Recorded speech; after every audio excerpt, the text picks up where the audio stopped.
My father was very young. He was 19 years old when I was born. He had a really bad father. When I would come around, I would try to hug my grandpa, and his dad would just shake me off his leg. So from an early age, I kind of had a desire in my heart to someday have a real dad. My grandfather, Carl, was a fantastic man. He was an honorable man. He was the first father figure that I really had. So my real dad was pretty much out of the picture by then. During the summer, I would be on the farm, and every day during lunch, there was a siesta, and my grandmother would lay down with me and read me scripture. I grew up with grandparents that took me to church. They were the kind of people that they were there every time the doors were open. Eventually, we had to move away from the farm. My great-grandmother, she told me, she said, "Matt, you need to pray for someone to take you to church. There'll be somebody that can take you to church." Lubbock Roosevelt was the little school I went to. It's just a small K through 12 school set in a cotton field.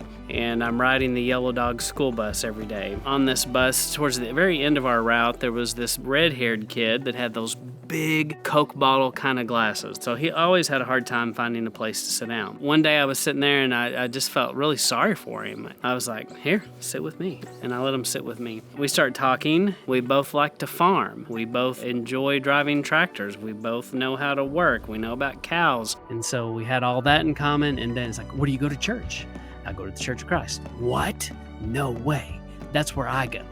And so like everything that we said, the other one was just like, "Wow, that is me." Gabe came home one day and said, "There's a boy on the bus that would go to church with us if we'd go by and get him." I said, "Well, we can do that." He said, "He'll go every time if we'll go by and get him." So we made that commitment to do that, not knowing we were the answer to a little kid's prayer. Becoming Jacob, set to publish in the fall of 2023.